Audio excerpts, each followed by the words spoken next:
yeah, what a first day, huh?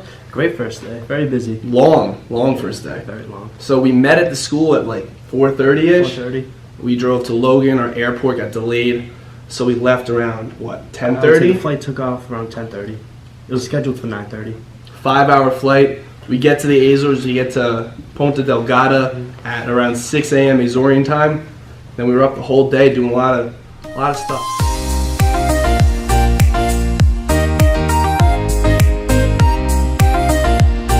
Finished my cappuccino. We just had a nice view by the water. We're going back to the hotel. Hopefully take a nap. Life's great, man. Life's great.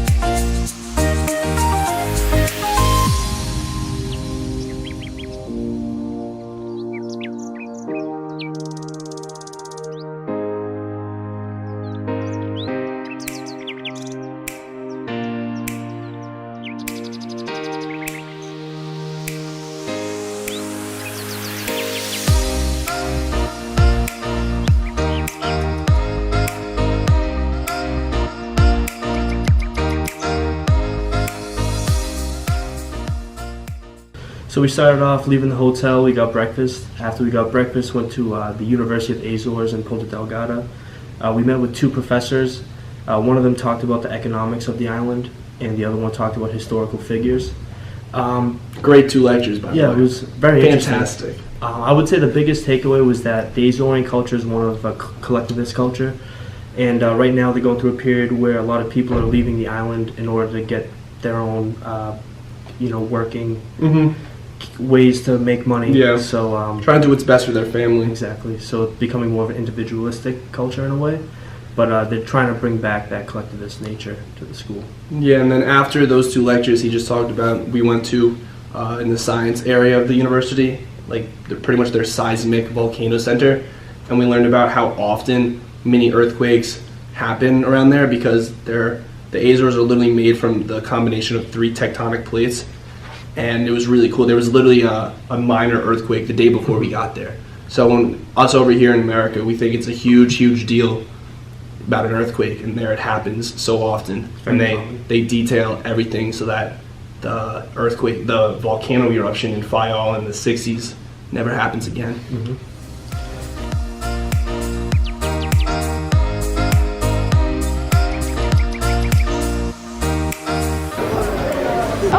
I didn't see you there. And Duran here, we're just at the market. You know, there's all these great produce, which is really great about the Azorean people, is that they know how to pick their produce. And if you continue with us, we'll take you on a little tour of this great market here. All right, so here we go.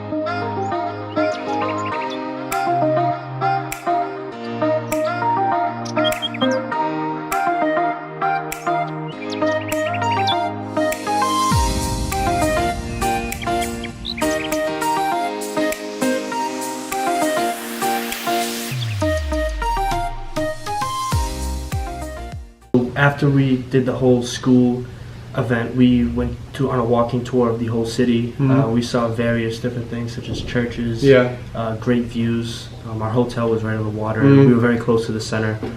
There was a famous door called Puertas de Ciudad, which is there's a replica in Fall River, Mass. Big arches in the middle of the downtown Ponta Delgada. It was said to protect the islands from invaders, so it was very important to the Azorean people. Yeah, the walking tour was kind of our first real taste of the Azorean culture. We saw pictures, we did everything. Then until you walk there, you see the cobblestone roads that are really narrow, people flying through, not stopping for anyone unless you're on the crosswalk. It was really cool. We saw these 2 really, really old and beautifully decorated churches literally across the street from each other. They looked pretty similar. Gold, everything, and just the detail.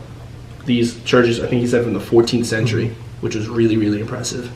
And the people take care of the church. They come together once a year to have a feast to raise money to keep up the church and its beauty. And you can really see how much they care about keeping that tradition alive. By the end of day 1, we were all absolutely ridiculously exhausted, not including sleeping on the plane, napping throughout the day. 32 plus hours awake. 32. And very active hours. Very active, walking tours, mentally listening, traveling in the airport.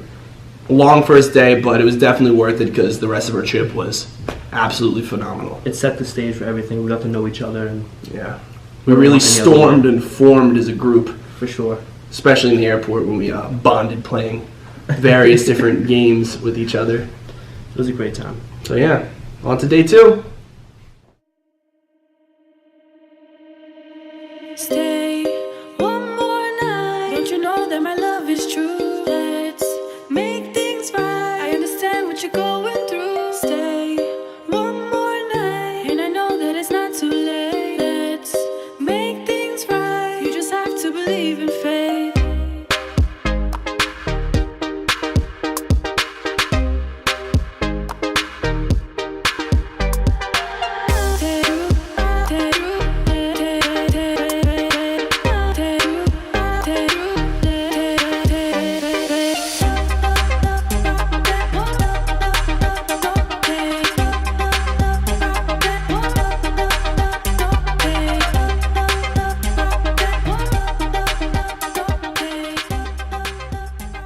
So the second day we went to São Miguel, and the first place that we went to was a beach called Agua de Alto in the village called Vila Franca do Campo. And here it was cool to see how each coastal area that we went to looked different compared to each other.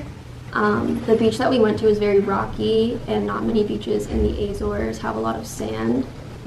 Typically their sandy beaches are very small or man-made. This beach was a good example of what the state senator was talking about, how the Azores looks like a combination of Hawaii and Ireland. After this we went to the hot springs, and the hot springs were cool because we got to experience an activity that the locals frequently partake in. Here there was lots of different types of plant life and animals, especially birds. For example, they had black swans.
After this, we went to Lagoa das Furnas, which is where we saw our food being made. The hot springs here really showed us the geographical differences that the Azores offers. After our food was cooked, we went to a restaurant called Tony's, and we had another traditional dish.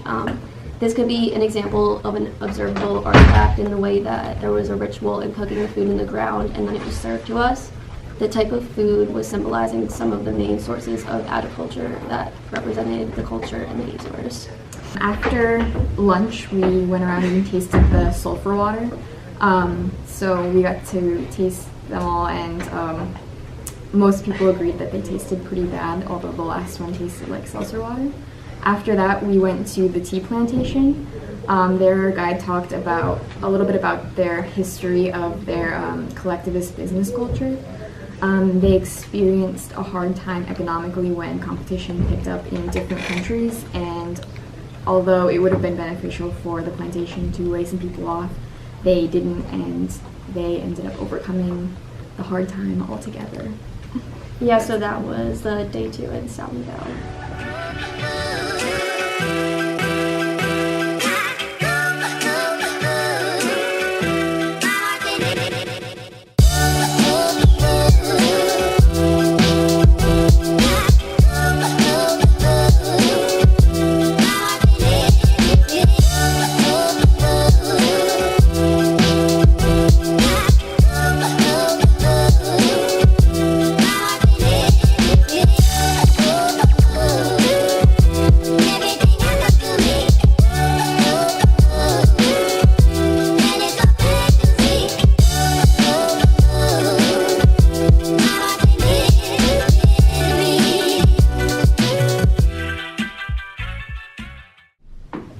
And on the third day, he rose again, in accordance with the scriptures. Okay, just kidding.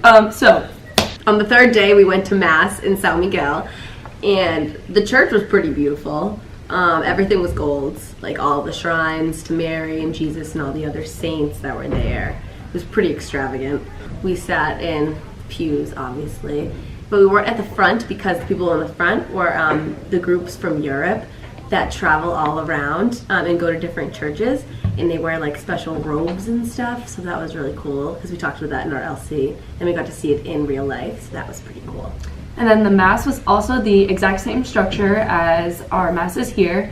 You could point out every individual section of Mass, like the readings, the homily, the liturgy, the prayers of the faithful, so you could easily distinguish which parts of the Mass were which was really nice for us because we're so used to that. So that was very cool. Yeah. And then after that, we talked with Professor Soleil's family, his uncle Zhao and his cousin Rosa. So his uncle, Joao, he grew up in the Azores under Salazar's rule, so that was more like restricted back then, and he talked about how people like in his society couldn't meet in groups larger than 3 and they didn't have free speech.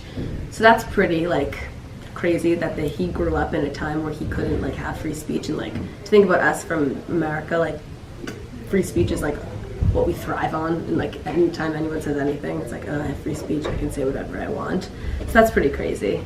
So there's also, she was talking about how the tourism has grown so much within the latest like 5 years, and how the economy has boosted from it as well. But they didn't even have to used to make reservations at restaurants. They could just go to a restaurant and it'd be fine. There'd always be space and room. But at this point in time, they have to call and make reservations ahead of time to certain restaurants, which was never a thing before the year. And then so we also went to a traditional Portuguese dinner and dance, which was very different and very fun. We befriended Canadian people, which was cool. But more about the dance, everyone was dressed in traditional outfits, and every outfit had a certain meaning behind it.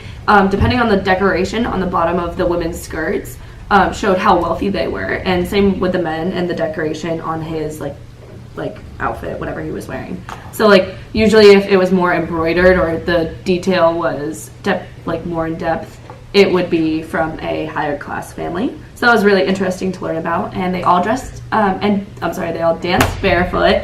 Sorry, I don't know how to talk. And that's basically what that, like the dancing was about. It was also very cool to see like the interactions between how the men and women danced. It's very different than we dance. Like their traditional dancing is very like interactive with each other, and like they clap and snap. In a circle. And it's always in a circle. The dancing was really fun. Like we got some cool videos. You'll probably see those videos. It's something. Yeah, that was day 3. Yeah. Olay.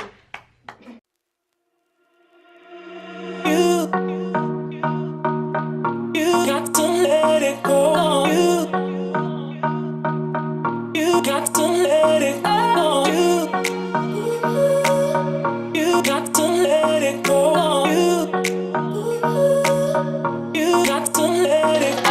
I'm ready to let go, go. I'm ready to let go.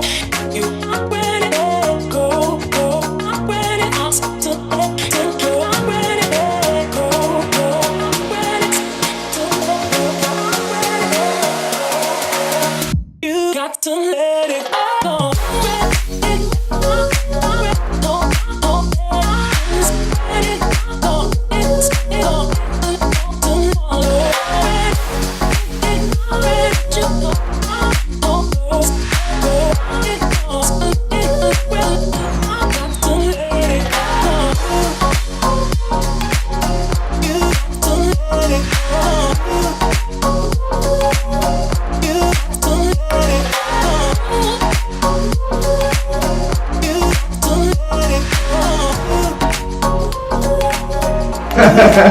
Going to Fayal, huh?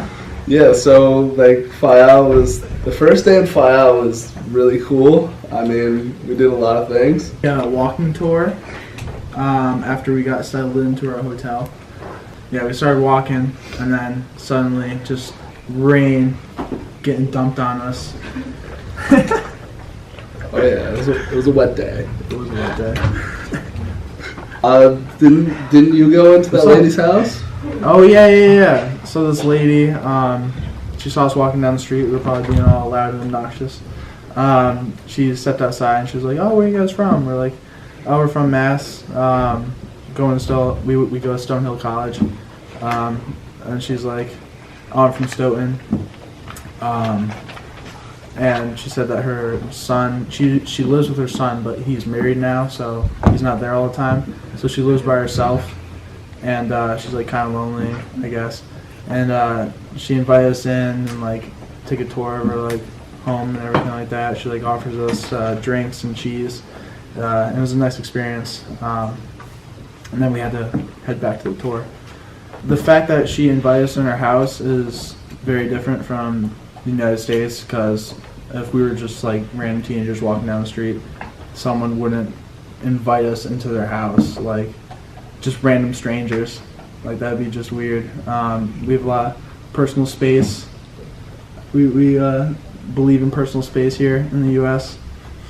I don't think they really mind that there. So on the tour, after we went to a couple of churches, we stopped by this marina that boats come in from all around the world, and they paint like little murals, which I thought was really interesting because it was just really interesting.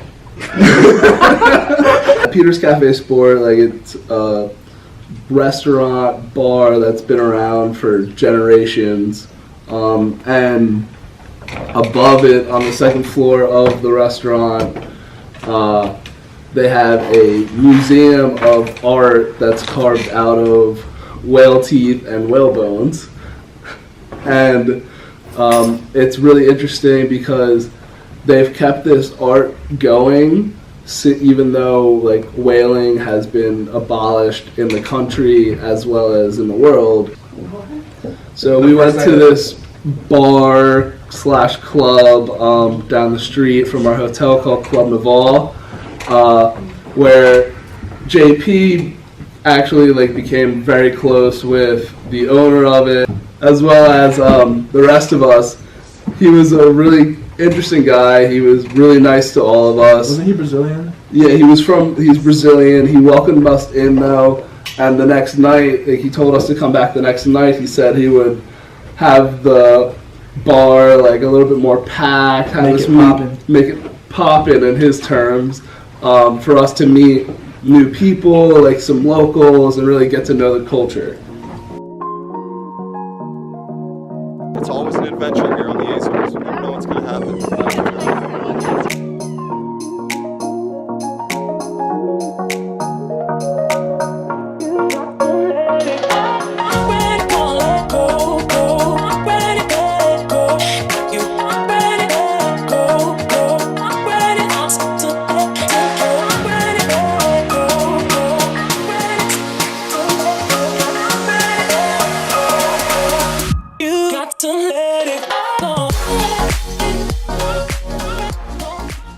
On the fifth day, we had an all-day coach tour of Fayal, and we did some pretty cool stuff. One of the first things we did was we went to the natural pools of Varadero, and they were really pretty. It was really rough, and we all went on a big cliff that they had, and we took pictures. It was really pretty.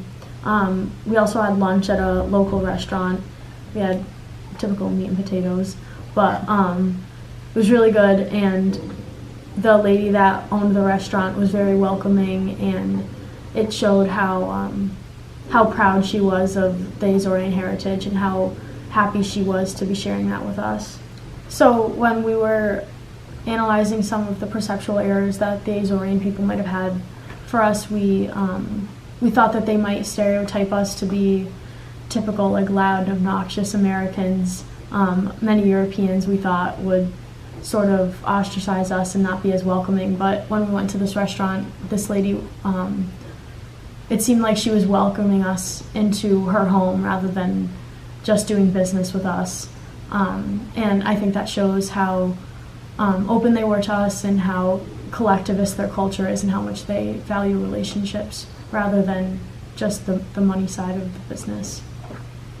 After that, we took a tour through the Volcano Museum. It explained how the islands were formed thousands of years ago, how the volcanic eruptions formed the islands and all that. And everyone who talked about that, even the tour guide, seemed, like Claire said, proud to talk about where they were from and where the islands came from, how they were made.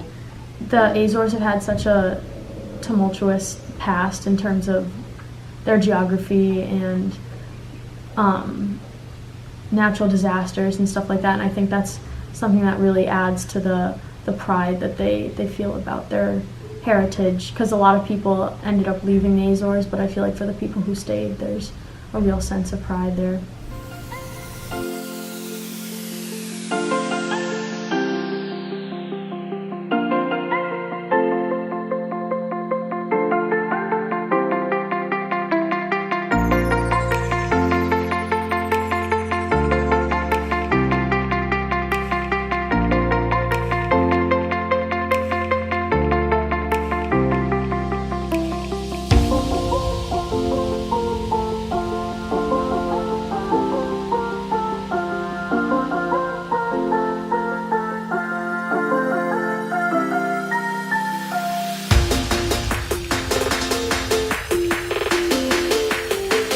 Here in Pico, crazy stuff.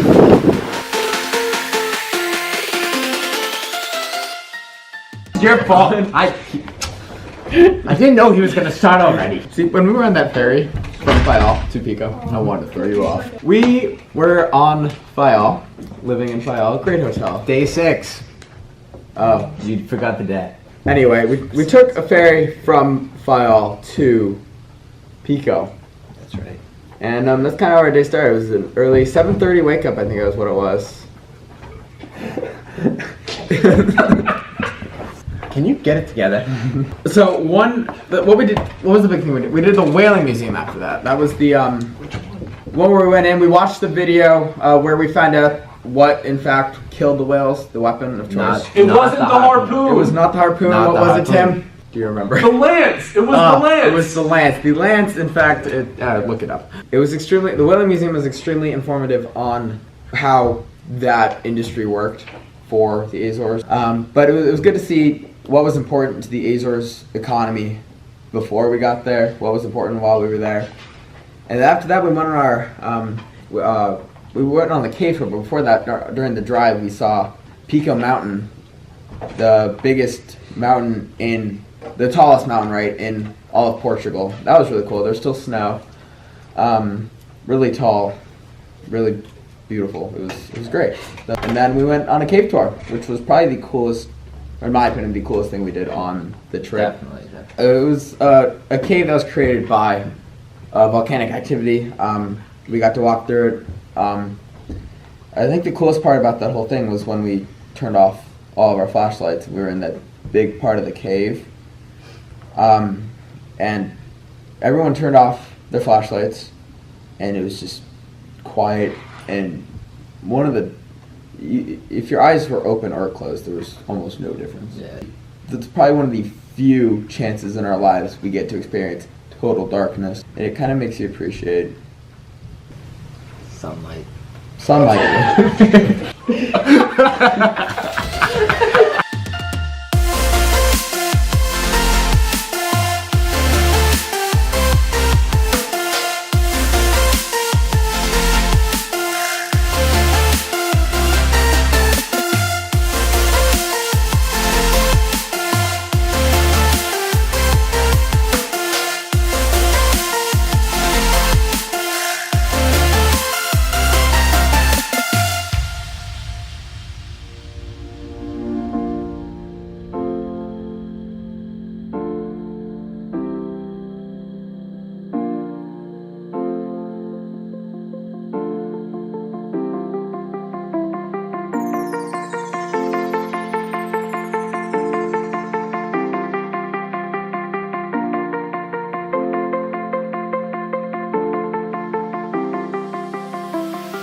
So our last stop in Pico was at the vineyards, and it's honestly breathtaking because of how large of an area it takes up, and then also just very, very unique too, because all the rocks that the vineyards were made of were from lava rocks on the Azores Islands. So it's a very unique process. Yeah, and they use all their available resources. A lot of their agricultural-based products were higher quality than what we're used to. We're used to more of a process type, milk and not really wine, but milk and cheese and that kind of thing. But out there it was all natural. It was all much fresher, and including the fish too. We were exposed to a lot of better quality food than what we're typically used to. Oh yeah, TESSA. So once we got back to Fayal, we decided to go to this small little pizza shop, and the owner there was actually from Massachusetts, not too far here, and shows how much pride the Azorians have of their islands, because he came back after living in the U.S. and just is loving his life being over there, really just enjoying being home, being with it, like being able to interact with others, because in the U.S. we're really just individualistic and we don't interact as much as they do. They seem to be more open and hospitable than your average American. They welcome it. They love it. Yeah, they really love socializing with others, especially newcomers, because they really want to hear what you have to say about the island.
Hello, so Tessa and I had day 8 where we took a coach tour of Terceira Island. One of the first stops that we went to was the Castelo de São João Baptista do Monte Brasil, which was the Spanish fort.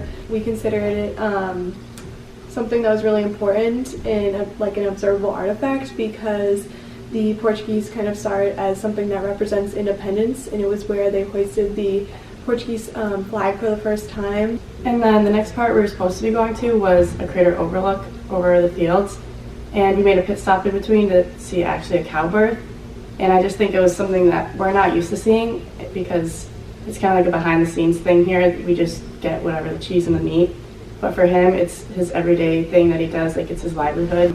And I just thought that was a big like culture difference, because that's his job, and I feel like it's different here to, I don't know, it's just a little more like high tech, and they just do that stuff behind the scenes. I was on the way to the crater overlook, which was just looking over to the divided fields of the farms. Yeah. And I think looking over and seeing like the miles of farmland, you can tell how important farming is to their livelihood and to their community, and especially we saw that on Pico too, just the amount of farmland that you could see and look over, which was really interesting and really cool, because I think here, you only have farms in like certain towns and areas, where there was like just miles of farmland. What's going on, JP? Paul Ramos, and they're holding me hostage in the Azores. How are you feeling, Tim? Tired. I'm ready to get in this volcano though.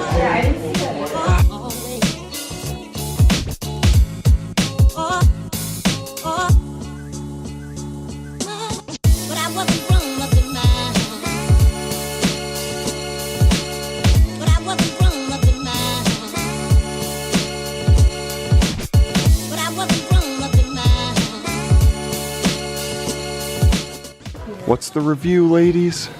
Reviewers, I want to live in this active volcano because it's Gorgeous. fog. It is so gorgeous. It's like we're in Avatar land. Oh my Look at the greenery.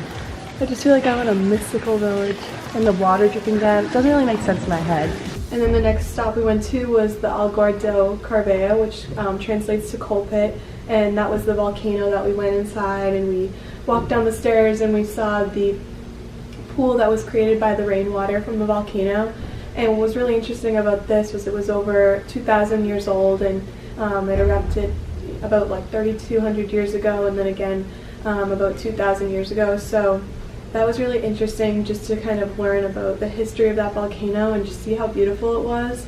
And I know that that's one of the only volcanoes on Earth that you can stand inside and see the magma chambers in the volcanic crater without physically being burned alive. And so that was like really cool, such an interesting experience just to be in there and see all of it, and especially the formations on the wall with they almost looked like crystals, and I know that's one of the biggest concentrations in that volcano, especially on Earth. So that was really cool to see.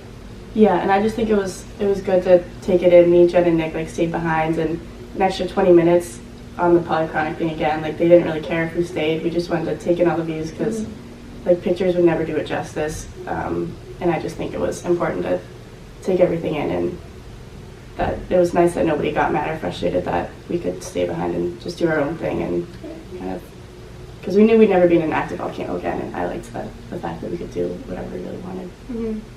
And it was really cool just being able to taste one of their main exports. And then also we encountered a lot of university students from the University of the Azores on Angra do Heroísmo. So I think that was really interesting to be able to talk with them and learn about what it was like for them growing up and their experience and their schooling, and just kind of seeing their traditional uniform, which consisted of like a long black cape or a cloak. And even though it probably was really hot to wear around all day, they were just really proud of their school and where they come from, so they wanted to wear it around and kind of show it off. And talking with one of the students there, he was telling me how he was a nursing major and that they have like an exchange program with the US, and just kind of learning about all the different opportunities that they have. Even though there's only 3 universities on all of the islands of the Azores, he was still really proud of his college and his homeland, so that was really neat to see. So that was really cool to see, and especially we became closer as a group, and we wouldn't have had this if it weren't for this trip and this experience. So I think we're all really grateful and happy that we had this trip to go on.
So you're looking at America's Sweetheart right now.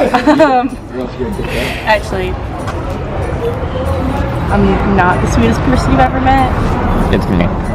It's Johnny Boy. I think that the last day of the trip, this was the official last day of the trip, it was all very interesting. We did visit a garden and go to a museum, but I think that the best part about the experience was the fact that towards the end of the day, we all decided to sit down and discuss the various things we've learned on the trip. It was so interesting to see how everybody thought about how the trip went, how some people made juxtapositions between the history and the culture, about how the presentations were, our ideas from our presentations were vastly different when we actually discovered the islands ourselves, when we actually learned about all of the various things that come their way in an average day of an Azorean life, as opposed to our society where we focus on monochronic number crunching, doing everything step by step. They focus on a more relaxed and abstract way of doing things in their daily lives, where where time is absent and they don't have to worry about deadlines and doing everything in such a procedural way. The free time that we had during that day was also very helpful in Tuckman's five stages of team development, because we were at basically the norming stage at this point of the trip, but once we decided to go our separate ways that last day, we had developed so much trust and so much effectiveness as a unit over that time that we were able to get to the performing stage because we knew so much about each other. We were able to have conversations very easily. Everything came to us easily. We didn't have to hide things about ourselves from everybody. Trust was very high, and it was a wonderful thing to see. At the end of the day, we all came together as a group and had a meeting. And during this meeting, we discussed the differences in the 4 islands we visited. Going into the trip, we initially thought all the islands would be very similar, but once upon entering each of the said islands, we discovered there's many differences, and each island has a very different feel. Pico was very rural compared to the island of San Miguel, which is felt much more city-ish. Most of the islands felt as if they were older in population, but the island of TESSA felt very young and lively. One thing that a lot of the islands had in common was that they were all very loving and very welcoming. Each person I had met on the islands were very willing to help the tourists, and really appreciated that. So while at lunch one day, we spoke to a local, and he was very willing to give us information about great restaurants nearby and fun activities to do. We spoke for about an hour, and he was just more than happy to do so. Compared to the situation in the United States, which when you go out, you rarely interact with a stranger, and it's even more uncommon to hold a conversation in public with a stranger.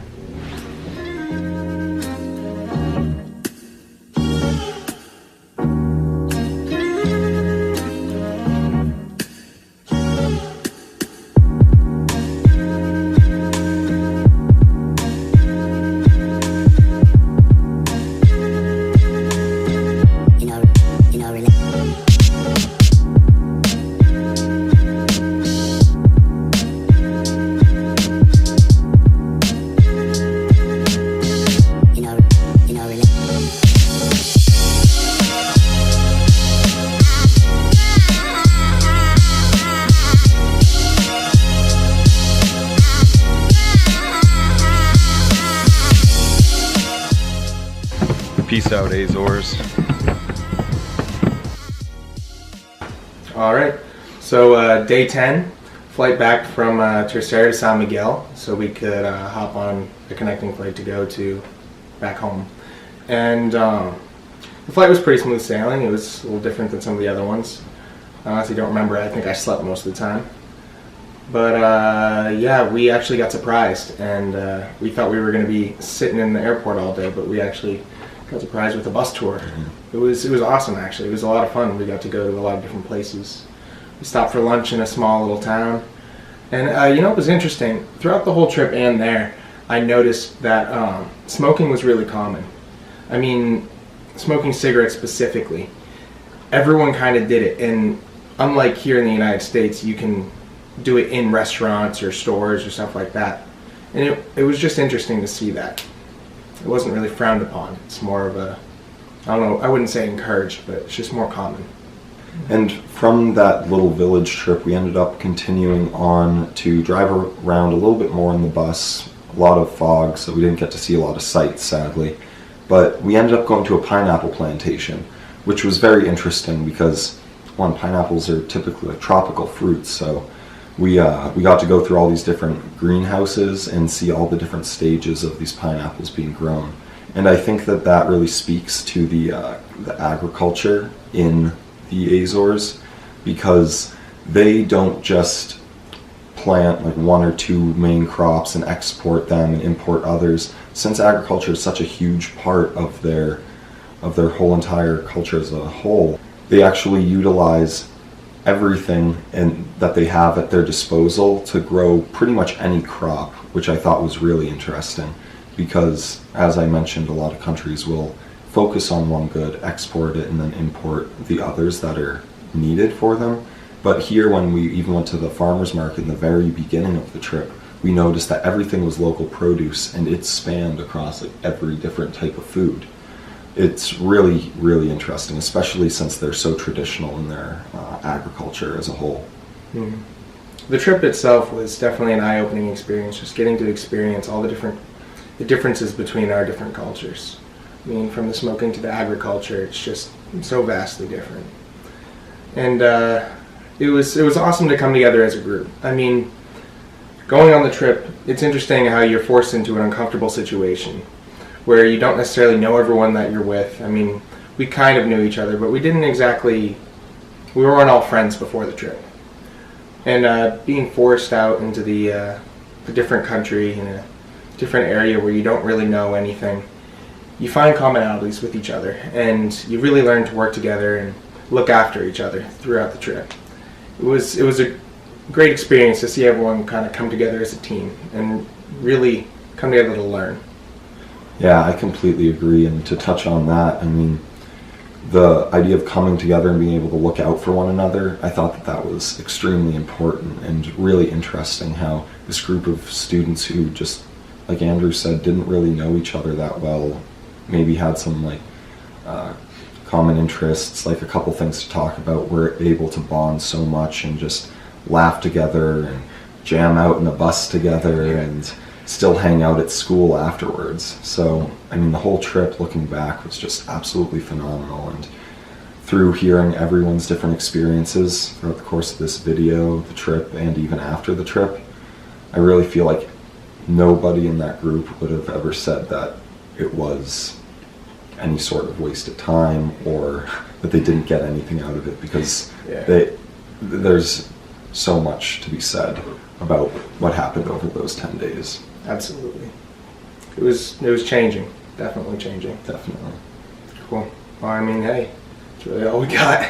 It is. Hey, I guess that wraps it up. Yes, it does. Go Azores. Go Azores.